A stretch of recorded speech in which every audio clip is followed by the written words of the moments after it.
मुझे मुझे आगे बढ़ना पड़ रहा है, मुझे आगे बढ़ना पड़ रहा है। देखिए देखिए देखिए, मुद्दा गंभीर है, मुद्दा करोड़ों लोगों की आस्था से जुड़ा हुआ है और ऐसे में इस पर चर्चा जो है वो अगर संयम के साथ करेंगे, अगर तर्क के साथ अपनी बात रखेंगे तो मेरे ख्याल से ये हम एक बड़ा देश सेवा का काम करेंगे। ठीक है ना, मैं आगे बढ़ रही हूं। सवाल अब ये बना हुआ है कि संगम का जल शुद्ध है या अशुद्ध, ये बड़ा सवाल है। इसी को लेकर यहां पर आप देख रहे हैं किस तरीके से आर पार हुआ है और अभी जवाब इसका ढूंढा ही जा रहा है। हमारे संवाददाता है मोइन खान, प्रयागराज संगम तट से हमें गंगा जल की एक रिपोर्ट उन्होंने भेजी है, उसे दिखा देते हैं आपको और फिर इस चर्चा को आगे बढ़ाएंगे।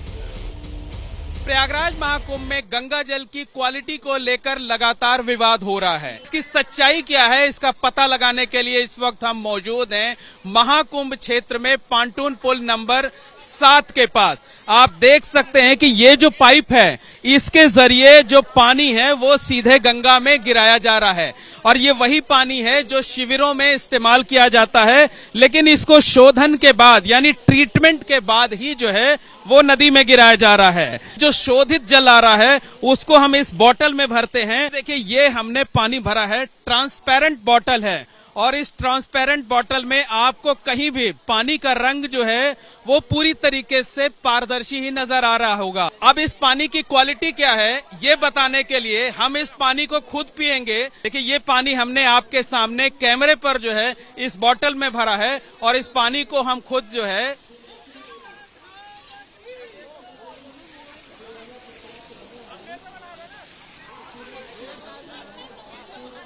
अब आप समझ सकते हैं कि जिस पानी को हमने आपके सामने कैमरे पर भरा, जिसका सैंपल लिया, जिसे हमने पिया है, खुद हमने इसका पान किया है, उस गंगा जल की क्वालिटी पर सवाल उठाना पूरी तरीके से गलत है। ये सिर्फ और सिर्फ सरासर राजनीति है, क्योंकि गंगा का पानी ना सिर्फ स्नान करने लायक है, ना सिर्फ आचमन करने लायक है, बल्कि पीने लायक भी है और इसे हमने एबीपी न्यूज के दर्शकों के लिए कैमरे पर पान करके दिखाया है, पी कर दिखाया है। ये हमारे सहयोगी मोइन खान, और देखिए किसी तरीके का क्वालिटी चेक इन्होंने नहीं किया है, ये कोई एक्सपर्ट नहीं है, लेकिन वो पानी बोतल में उन्होंने भरा और पानी साफ शुद्ध नजर आ रहा है बोतल में। उन्होंने वो पानी खुद पिया और मोइन जो है लगातार प्रयागराज में, कुंभ नगरी में मौजूद हैं और हर खबर आप तक पहुंचाने का काम कर रहे हैं। तो वहां पर एक शख्स खुद पानी भर रहा है बोतल के अंदर, बिल्कुल साफ वो पानी नजर आ रहा है और वो उसको पीकर दिखा रहे हैं। सर वो पानी छोड़ा जा रहा है, वो छोड़ा जा रहा है, वो फ्लो का वाटर नहीं है जिसको हम गंगा कह रहे हैं। वो क्योंकि पानी ट्रीटेड वाटर है, फ्लो को मेंटेन करने के लिए पानी छोड़ा जा रहा है। अगर ये व्यवस्था ना होती तो अभी तक हालत और ख़राब हो जाती, जो रिपोर्ट में आ रही है उससे बुरी हालत हो जाती।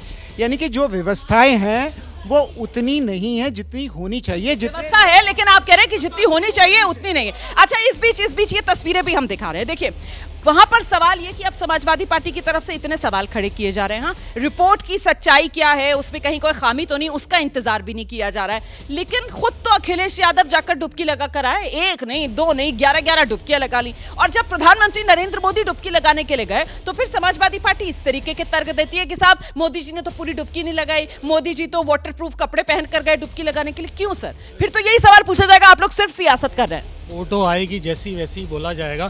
दूसरा, आप मेरी आस्था पे कैसे सवाल उठा सकते हैं? मेरी आस्था पे कैसे सवाल उठा सकते हैं? अगर मैं डुबकी लगाऊं और सवाल ना पूछूं, अगर मेरी आस्था है मैं डुबकी भी लगाऊंगा और सवाल भी पूछूंगा, क्योंकि मेरा ये राइट है। और दूसरी बात, बहुत सारी बातें कहते हैं कि भाषा शैली पे संयम रखना चाहिए, जिस तरह की जैसी भाषा होती है वो वैसा ही व्यवहार करता है, तो हमें बताने की जरूरत नहीं। मैं किसी के लिए अनादर मैं करना नहीं चाहता।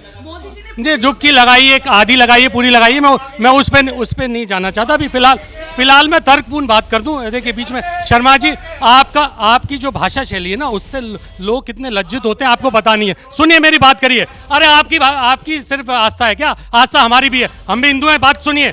देखिए जरूरी है जो, अरे आपने 57 गुजरों की हत्या करी, उसमें माफी मांगी राजस्थान में। पहले 57 गुजरों की हत्या करी आपने, उसमें माफी मांगी। और शूट एट साइट के ऑर्डर सरकार की तरफ से आए थे और हमारी तरफ से जो प्रिंसिपल सेक्रेटरी बनाए बैठे और जिसको निर्माण उसका अध्यक्ष बनाए बैठा, उससे सवाल पूछिए।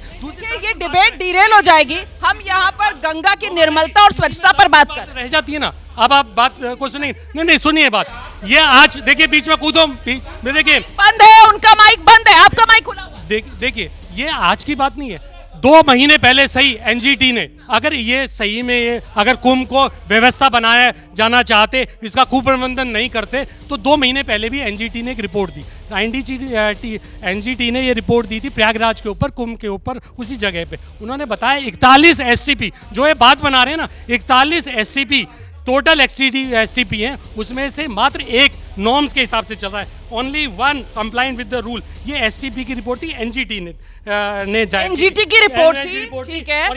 एक सेकंड, एनजीटी की ये रिपोर्ट जो है वो पिछले साल नवंबर 2024 की है, और इसमें ये बताया गया कि साहब जो 41 एसटीपीज हैं, एसटीपी मतलब सीवेज ट्रीटमेंट प्लान, उसमें सिर्फ एक सीवेज ट्रीटमेंट प्लान जो है वो सही तरीके से काम कर रहा है। दूसरी मैं बात बताता हूँ, 40,000 करोड़ का नमामि गंगे का प्रोजेक्ट है, सबसे ज्यादा भागीदारी, सबसे ज्यादा पैसा उत्तर प्रदेश सरकार को मिला। कौन डकार गया मां गंगा के नाम पे, कौन डकार गया, उसमें सवाल का जवाब दे। तीसरी बात ये कर रहे थे, गंगा या नदी बहती हुई है, सबको मालूम है शर्मा जी नदी बहती हुई है, लेकिन जो कंटेमिनेशन होता है कंटिन्यूस होता है। अगर नाला जा रहा है तो ऐसा नहीं है पहले नाला साफ जाएगा फिर उसमें गंदा जाएगा, थोड़ी सी समझ रखिए कि तो उसके हिसाब से आप बात कर रहे। दूसरी बात, बीमारी की बात कर रहे थे, अगर प्रदूषण है, बीमारी है, तो यही सवाल इनसे मैं पलट के पूछता हूं कि यमुना नदी में जो यहाँ पे बीमार कितने लोग हुए, उसकी रिपोर्ट जारी कर दी है, कोई लिस्ट जारी कर दी है।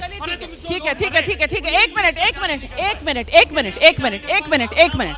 अब यहाँ पर सवाल, एक मिनट, आपसे सवाल ये है सर, इसी मुद्दे पर रहिएगा, ठीक है। और सवाल जो वो पूछ रहे हैं कि साहब हम तो डुबकी लगाएंगे क्योंकि हमारी आस्था है, हम भी हिंदू हैं, तो हम जाएंगे और वहां पर डुबकी लगाएंगे, लेकिन ये हालात जो है वो सरकार ने ऐसे क्यों बनाती है कि एनजीटी की तरफ से पहले ही आगाह किया जा रहा था, तब भी आप लोगों ने उस ओर ध्यान नहीं दिया, और नतीजा ये कि सेंट्रल पोल्यूशन कंट्रोल बोर्ड की रिपोर्ट कह रही है कि गंगा आचमन तो क्या नहाने लायक भी नहीं। मैंने पहले ही उस रिपोर्ट के संदर्भ में अपनी बात स्पष्ट कर दी है। उत्तर प्रदेश सरकार की रिपोर्ट आ चुकी है, उसकी भी जिक्र मैंने की। मैं 2 बात पूछता हूँ, ठीक है आपकी आस्था है, आप जाइए स्नान कीजिए, स्नान करना ही चाहिए, किसी की रोक नहीं। मैं पूछता हूँ अखिलेश यादव स्नान करके आए, कौन सी खांस उनको, दाद, खुजली क्या हुआ है उनको? अभी तक कुछ हुई है? यदि कोई बीमारी हुई है क्या है? नंबर सुनिए, है नहीं खुजली की बीमारी चल। माइक इधर है प्लीज। नहीं आपको हाँ मैं बस इतना पूछ रहा, कोई वो देखिए लीजिए, वो ना क्या है ना, कोई दाद खाद खुजली के बीमार यदि हैं अखिलेश यादव, तो वो अभी रिपोर्ट जारी करें अपना कि मेरे शरीर में इतनी खुजली हो चुकी है, नंबर 1। नंबर 2, मैं केवल एक बात आपके करोड़ों दर्शकों को बताना चाहता हूँ, करोड़ों दर्शकों को, जो आपने रिपोर्ट दिखाई कि समाजवादी पार्टी के हर व्यक्ति कितना बड़ा झूठा है और कितना बड़ा पापी है। माननीय प्रधानमंत्री जी वहाँ स्नान करने गए, समाजवादी पार्टी के एक प्रवक्ता ने कहा कि माननीय प्रधानमंत्री जी ने डुबकी ही नहीं लगाई, आधी डुबकी लगाई। वो तो लगाई उन्होंने, हमने दिखाई तस्वीरें, हाँ। है ना, है? तो इन पापियों का झूठ, पहले उसके लिए इनको पहले माफी मांगनी चाहिए देश से कि ये इस तरह की झूठ फैलाते हैं, ये पाप करते हैं, ये झूठ फैलाते हैं। इसी से एक झूठ से समझा जा सकता है कि समाजवादी पार्टी को इस समय हिंदू जन जागरण होने से इतना बड़ा दुख है, इतना दुख है क्योंकि इनका मुस्लिम वोट बैंक मरने जा रहा है। ये इनको लगता है कि आज हिंदू जाग गया है और इनकी वोट बैंक मर रही है, क्योंकि ये राजनीतिक दल है ना, इसीलिए ये केवल हिंदुओं की आस्था पर चोट इसलिए पहुंचा रहे हैं कि इनका मुस्लिम वोट बैंक जिए। और एक मिनट जल्दी, मैं किसी का नाम नहीं ले रहा हूं, लेकिन एक सब बताता हूं। मैंने कुछ विद्वानों से सुना था कि जब कुसंगति का असर ये होता है कि सरस्वती जबान में बैठ के सरस्वती जबान पलट देती है, तभी इस तरह की शब्दावलियां निकलती है सर। ये कुसंगतियों का असर है, वरना माँ गंगा के प्रति किसी की ये भाव नहीं हो सकते। जो भी यदि हिंदू आस्था को मानता हो, मैं अजय जी को चुनौती के साथ पूछता हूँ, अजय जी आप स्नान करने वहाँ गए होंगे, क्या आपने मलमूत्र किया है उसके अंदर? जवाब सुनिए अरे माइक इधर आ गया, अब आप जवाब उनको नहीं देंगे, दर्शक को बताएंगे। दर्शकों को देता हूँ, देखिए बहुत बड़ी शालीनता से देता हूँ, कोई बीच में टोकेगा नहीं। ये कहते हैं कि सवाल, एक मिनट मेरी बात सुन लीजिए, आप भी हिंदू हैं, आप भी आस्थावान हैं, आपने मलमूत्र किया क्या? मैं तो वो हूँ आपके पैनल में अकेला जो 8 साल से गंगा और यमुना की लड़ाई लड़ रहा है। ये तो कहीं अपने चंदा खाने में मस्त हैं, छोड़िए इनको, छोड़िए। अरे आप दर्शक को बोलिए, शर्मा जी को दर्शक नहीं सुन पा रहा है, आपको दर्शक को जवाब देना है। अरे कुंभ के स्नान, मैं देखिए अरे कुंभ के स्नान के बाद भी आपकी बुद्धि भ्रष्ट हो गई है, आप शांत हो जाओ।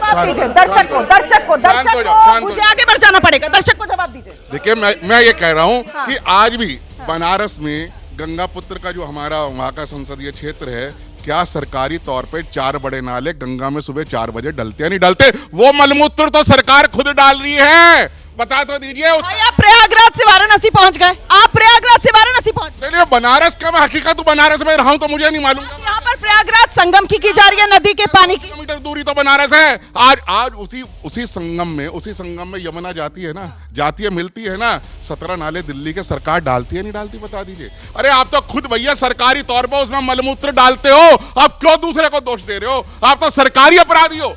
आप माँ गंगा के प्रति जितना अपराध इन सरकारों ने किया किसी ने नहीं किया। पूछिए मलमूत्र के सीवन उसमें डलते हैं नहीं डलते? पूछिए हाँ या ना, नहीं तो कहाँ डलते हैं, पूछ लीजिए इनसे। बात ये है कि जब हिंदू आस्थावान स्नान करने जा रहा है, डुबकी लगाने जा रहा है, तो क्या वो गंगा के पानी को गंदा कर रहा है? ये सवाल। देखिए कोई भी व्यक्ति जो गंगा में डुबकी लगा रहा है, ठीक है, सीधी सी बात ये है, अगर वो डुबकी लगा रहा है वो आध्यात्मिक तौर पे लगा रहा है, भौतिक रूप में गंगा नहीं है। वो कह रहे हैं भौतिक रूप में गंगा है ही नहीं। मैं साध्वी आपके पास आना चाहती हूँ, मैं आपसे जानना चाहती हूँ कि यहाँ पर क्या इस सियासत के चक्कर में आपको लगता है कि आस्था जो है उसका नुकसान हो रहा है? बिल्कुल नहीं हो रहा है, क्योंकि देखिए आस्था वही की वही है और इसका सबसे बड़ा जो स्वरूप तो 60 करोड़ लोगों ने दे दिया है। और निश्चित रूप से मुझे तो लगता है कि अभी और संख्या बढ़ेगी, कहीं कोई फ़र्क नहीं पड़ रहा है। और आप छोटी सी बात बताइए, हम उसे माँ बोलते हैं, माँ क्या कभी अपने बच्चों को जहर दे सकती है?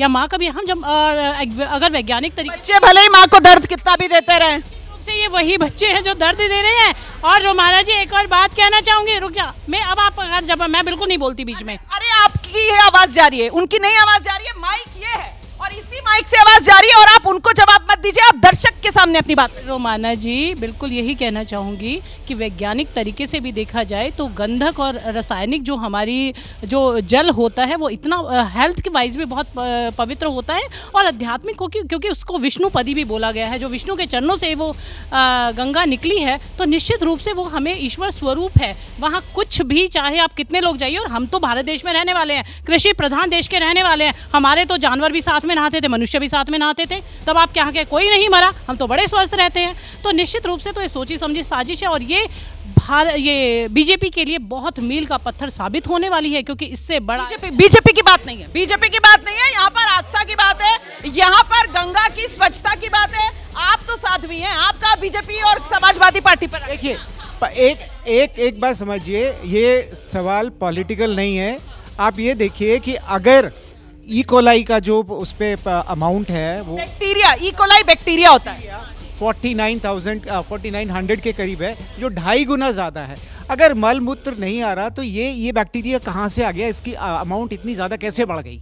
जो परमिसिबल लिमिट जो है वो 2500 के करीब है, जो नुकसान नहीं पहुँचाता।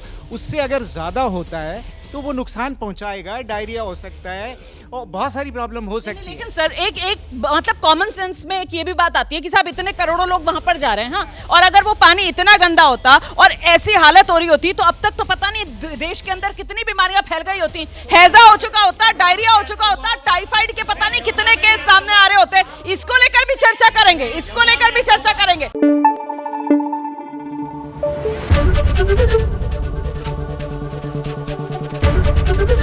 एबीपी न्यूज आपको रखे आगे।